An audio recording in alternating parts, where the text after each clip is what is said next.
Tennessee This Week from WATE's 6 on Your Side starts now. Hello and welcome to Tennessee This Week. Good to be with you. I'm Don Hudson. This week we are hearing from Governor Lee about the role Oak Ridge will play in the future of AI. The governor says America's next Manhattan project is to win the AI race, which is well underway. Now, his comments were made the same day U.S. Energy Secretary Chris Wright visited ORNL and Y-12.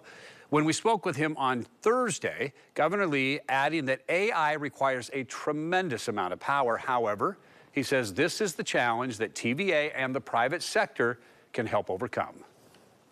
Tennessee has the capacity to be the epicenter of new nuclear technology for this country. It's important for this country's energy security and national security, and Tennessee should lead the way. We have been a leader in nuclear since the Manhattan Project, and the next Manhattan Project, which is a race to develop AI and technology that will help our citizenry and our country, that race has to be won by the United States, and Tennessee plays a pivotal role in that. There's certainly a lot to talk about with this discussion, so let's bring in our panel of pundits. Joining us today, WATE political pundits, Craig Griffith, Michael Covington, and Julia Hurley, who's here for Courtney this week. Thank you, Julia, for coming in. All right, first question, since he said it, is AI really the next Manhattan Project, and is that really the example that you want to use? I'm just curious when you heard that. Well, it may be, and this is probably bad, but to me it's kind of like vaccines. The development of the vaccine was the greatest scientific development in the last century. This century could well be AI. And I think Tennessee is probably fairly well positioned to be part of that plan. But as I researched this topic, I found a map of AI hubs in the United States, and I think we're going to have a graphic of that right now. And you can see that we're not alone. Well, the AI hubs are in the places you would think, Silicon Valley, New York, Austin, Texas. But I think from the Tennessee point of view, if you look underneath each one of those blue dots, there's a red dot, and that indicates a major research university that's helping to supply the talent and the innovation for those. So I think if the governor is really serious about this, he needs to develop a dedicated, he and the legislature, a dedicated funding source to improve this capacity at the University of Tennessee so that we can develop the engineers, the computer tech people that are going to help win this battle to develop the best AI in the world. So I think it's incumbent on them to work together closely with UT, with ORNL, to develop a partnership that can bring the best and brightest. And on the in the K through 12 side, still encourage STEM education, so that we're developing, the young engineers and computer programmers that could go to UT and become part of that effort. So I think those are the things that the governor is really serious about positioning Tennessee in this. He needs to improve the capabilities at UT. Julia, I'm curious, is the private sector ahead of us, ahead of the government ahead of the private sector, or do we necessarily need these two horses on that carriage to make it work? Yeah, that's a fair comment. So the private sector is typically always ahead of the government by a decade, or they wouldn't have AI at all, So that's the start of that conversation. However, I would 100% agree, the University of Tennessee systems across the state of Tennessee definitely needs to move faster at a different pace than we're currently moving more into STEM education as a whole and educating our current collegiate students to be able to catch up with what's next. I know we made the announcement, or the state made the announcement, that we're going to be the nuclear hub for the United States by the end of, I think it was 2031. So we've already made that step forward. And of course, hosting eTech, our own Courtney Piper is the president of eTech this year. There are a lot of movements forward in the Oak Ridge sector that can be taken with their supercomputer that we've taken a tour of in the past from the legislature side of everything. Oak Ridge is extremely poised to bring in the talent already, and the University UT systems across the state of Tennessee is poised to supply the students. Let's see what we can't do with all of this in one heap at one time. It's got to move as fast as the private sector, if not faster. And Michael, I'm curious because right now we have a new administration that has been elected and in place, and this is something that's going on, and even President Biden talked about it. We have the right people at the right time to get this thing really moving with the current administration. Don, this is a situation that requires solid, quality leadership. AI is I have some measure of fear about AI. And if we don't build in some safety measures, some safety nets for just the citizenry who become subject to AI without even understanding it, most people watching this program would have to search their memory banks to understand what the Manhattan Project was and the fact that there was the potential for a major disaster with the creation of the Manhattan Project. Thank God Oak Ridge was in the mix. But the bottom line is, technology is moving so fast, you're hearing voices on your telephone, you're seeing voices online that you may think are real and aren't. And so I want Tennessee to lead the way in this, but I'd like to see a lot more research out of Oak Ridge and the University of Tennessee looking at how to educate the citizenry about how AI will be beneficial to us in the future. And just so people know, like I went out and did a story at Oak Ridge about AI, and at the same time that they're chugging along the tracks to develop AI, they're also trying to do things that will recognize if something is AI, because when fake stuff gets out there, in fact, someone said, he goes, it's not a matter of fooling. He goes, it will get to the point where you won't believe anything because it's so good. The AI can be so good and that type of thing. I think, paralleling Michael's discussion, I think we also should take a step back and look at the development of social networks.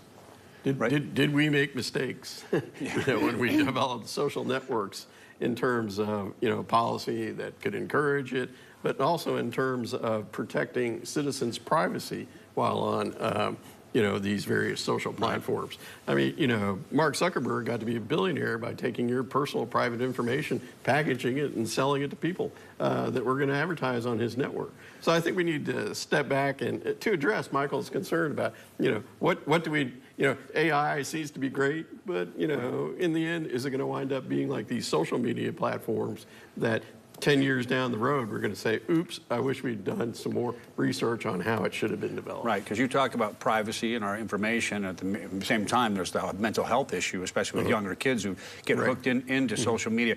How important is the role for like TVA to make this even possible? Because as the governor mentioned, you need a lot of energy. So he did mention TVA. He also mentioned the private sector. I mean, are they working together? Or what do they need to do to make sure that there is the energy to do all the AI and computing? It's interesting. That's a very good point that you raised, because the Sentinel did a big expose on properties in East Tennessee being used for the creation of these big data centers or power generation units to facilitate data and blockchain, AI, and the rest. Well, that's a lot of power consumption. And I don't know that the data centers are paying their fair share of the consumption. And who knows who's making those negotiations.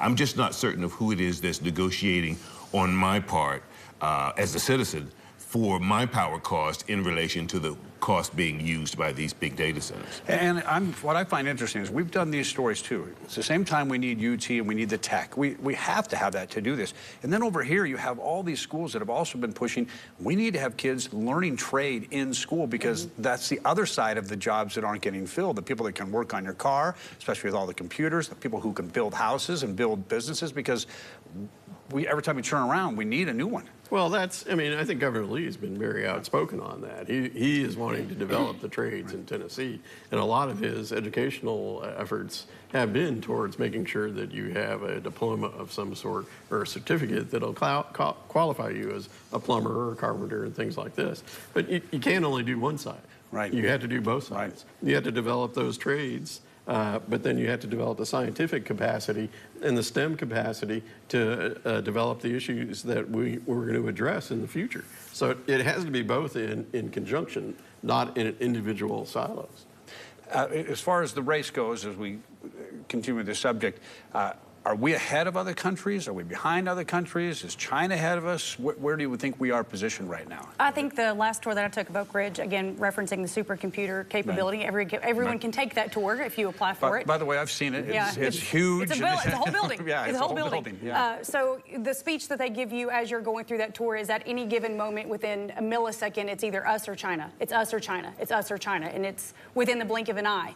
And our AI and our tech is moving so fast at Oak Ridge National national labs, that we are keeping up with the pace of constantly staying on top. Going back to the energy issue, server farms across America are drawing so much power. With a state like the state of Tennessee, with the influx of people and growth, we're lacking in the infrastructure build. Again, we're lacking road infrastructure. We need more private funding and the inclusion of TVA as well.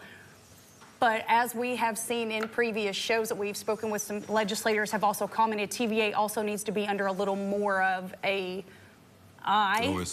oversight committee for that. So a little more transparency would be great, because I for one, personally own a data mining computer for Bitcoin. It's not housed in the state of Tennessee, but I know exactly what that cost is a month to keep it. I know what I pay for that. So if we times that by the amount of energy that we would need to house the conversations and the servers for AI, times that by $1 billion, and we're not even close to touching the availability of land for that or the amount of power. But about a month ago, the Chinese came out with an AI program that used 1/3 of the energy that a comparable one in the United States.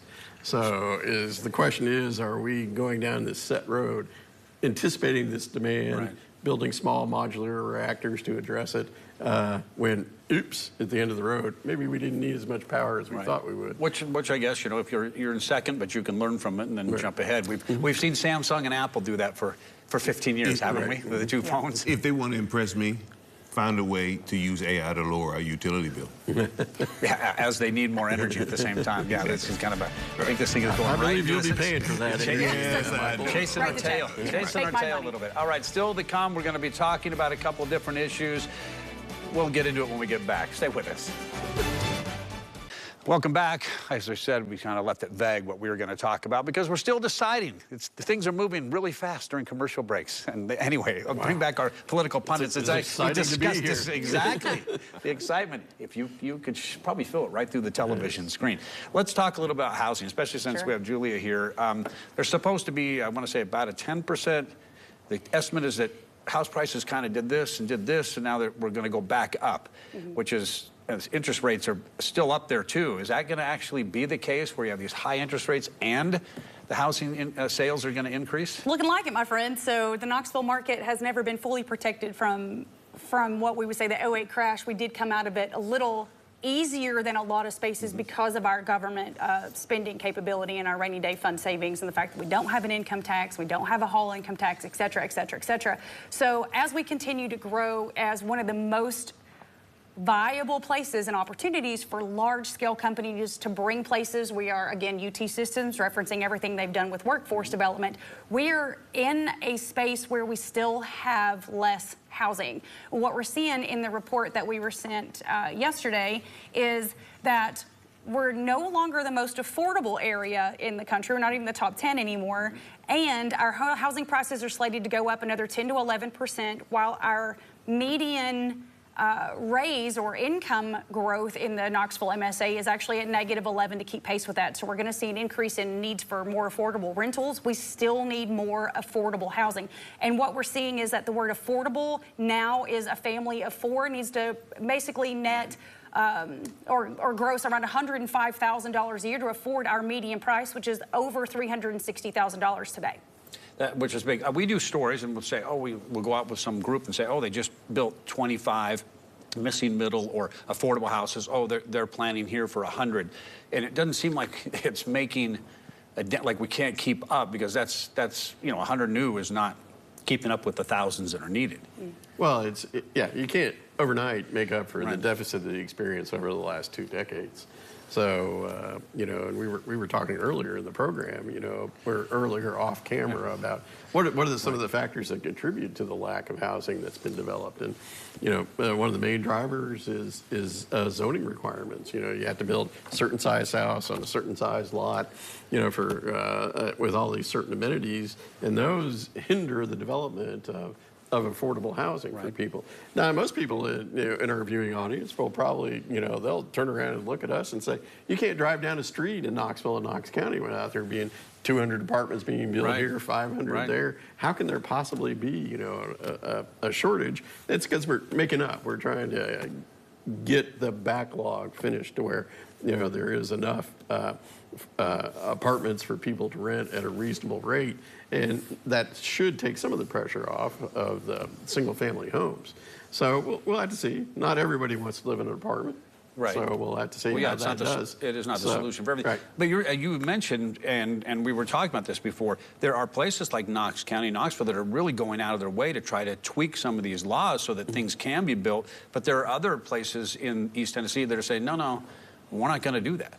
Yeah, Loudoun County being the most prime example of that, with their new overlay law, like no PUDs over a certain amount, no PUDs period, so no planned unit developments, which is very interesting stance to take. And then there are variances that are needing to be applied for that overlay an entire area of Loudoun County, when the unintended consequences of trying to do the right thing for the most amount of people, in your opinion as an elected official, has those consequences that render people's homes absolutely useless. So there are different situations currently going around where, again, the zoning regulations keep us from actually correcting the problem. A lot of people say there's too many people here, the traffic is bad. Well, when you build the grocery store 3 roads over from the apartment complex, that means every single one of those people has to get in the car and drive to the grocery store instead of being able to walk to it. Right. We are not creating zoning that is conducive to efficiency and effectiveness for the future. We have to change zoning. One of the things I'd like to see is going to be the impact of,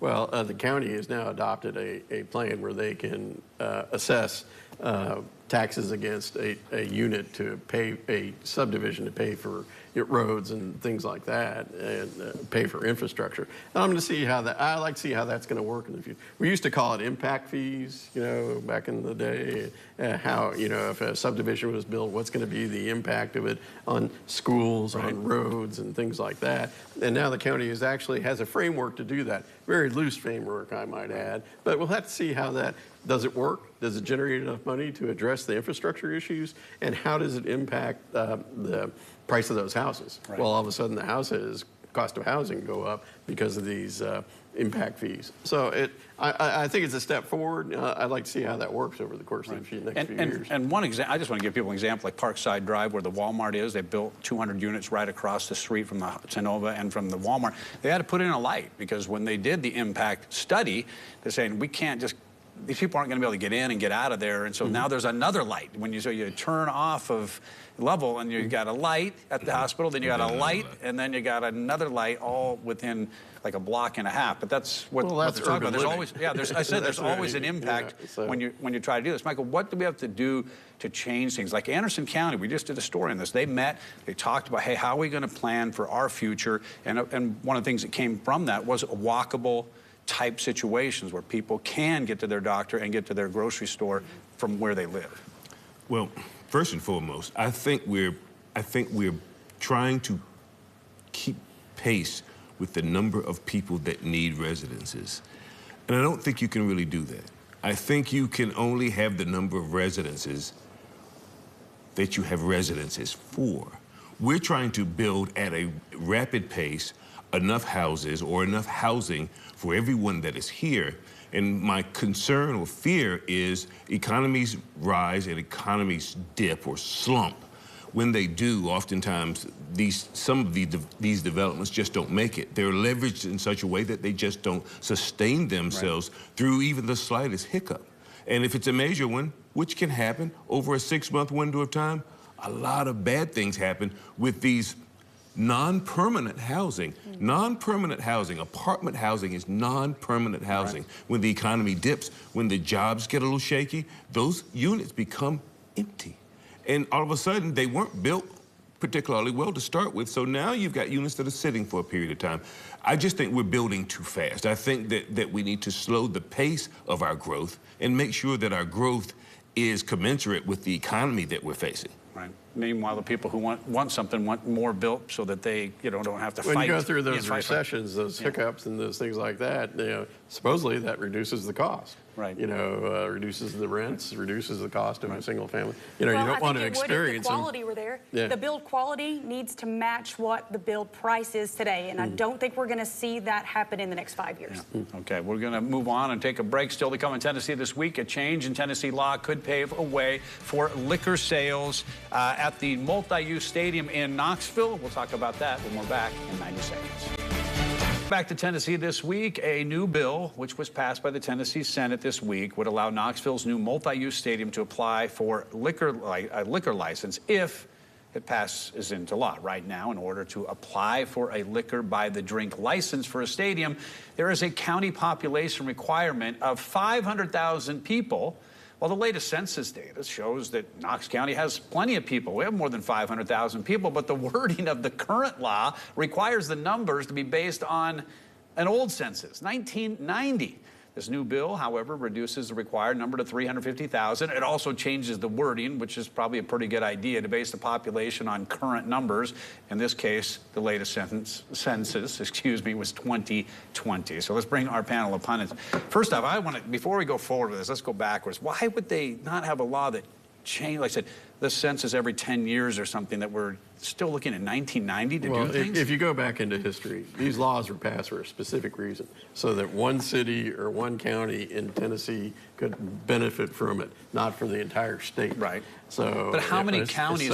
We only there would have only been one, probably. We only have three. We only have like three. There would only have been Memphis and Nashville that would have qualified. Right. So but that's the way they did it. That's the way the old-time legislature, they would trigger a bill. Were you involved in that, Craig? Well, I cannot say anything about that. I cannot say anything about that. But it was that's the way they do things. Like if you want to develop a commercial development district in a downtown, they often pegged it to a city that has a downtown population of 300,000 or 30,000 or 100,000. So it would be narrowly tailored just for that one specific issue. And to answer your question for the moving forward, since the previous administration, every legislator is limited to a certain amount of bills. Every state House of Representatives member is limited per year to a certain amount of bills. They have things they need to accomplish in their districts to gain re-election. The governor has things they want to accomplish. The state house wants to accomplish things. Why? And I'm putting this in quotations, what would make them want to burn a bill to correct an issue? So, I don't know, sense, common sense. Maybe. Well, so I'm just curious. Well, I guess this is. I mean, I never thought of this at all. I thought, we're building a new stadium, and then when the first game comes, I'll be sitting there with my beer in one hand and my peanuts in the other. Right. It never dawned on me that I would just only have peanuts and a Pepsi. Yeah. Yeah. So, I'm glad they had the foresight to correct this before it was an issue. There's also a benefit, for both owner and for the city, because they'll collect more taxes on these things. Absolutely. And look, when this whole thing started, I guess it's easy to forget the fact that there was the belief that that team would never relocate back to Knoxville. Oh, it's just going to be too expensive. The cost of land where they're talking about, it's just too expensive. It was purchased. Oh, I'm not going to be able to get enough land around it. No problem. Yeah. Not going to get the city or the county to participate. No problem. Not going to be able to get the legislators to get behind it. A couple of well-placed checks. All of a sudden, almost across the board, every single thing Fell into place, didn't it? fell into place. Ball fields, everywhere there was a diamond, now has AstroTurf on it. Anywhere within a couple of mile radius of that stadium. All the bases were touched. He's at home plate now. Yeah. Safe. I'm curious about the real estate around him. I mean, your expertise. I understand that that's like prime stuff now. Years of accomplishment, years of planning and accomplishment went into those decisions. Absolutely. And we hope, the rising tide brings up all boats, so that everyone in the near vicinity of the stadium is going to see an increase in their property value. And I still say I'm not hearing the term gentrification, and I'm wondering why. Because this is a situation tailor-made for gentrification by definition. But as we get closer to opening day, you hear nothing about it. Yeah. There's no concern about the fact that whoever it is that can't really afford to live within a mile of the stadium is in trouble. Well, really? But I would say the 7 issue miles. is that there was no. I would go as far out as 7 miles. Go 7. I'd go 7 miles. That's us here in this building. You're talking about a tremendous economic impact just on proximity alone. Wow. Which is what development's supposed to do. Yeah, it is. And having those apartments that look down on the field would be pretty nice for some folks. It'd be like Wrigley almost. Will you right invite here us over to yours? Yeah, not the case. Hey, well, thank you for being here. Thank you for watching. We can take the show from your balcony. We'll see you next week on Tennessee This Week. on Tennessee This Week are their own and do not represent the views of WATE 6 on your side or Next Star Broadcasting.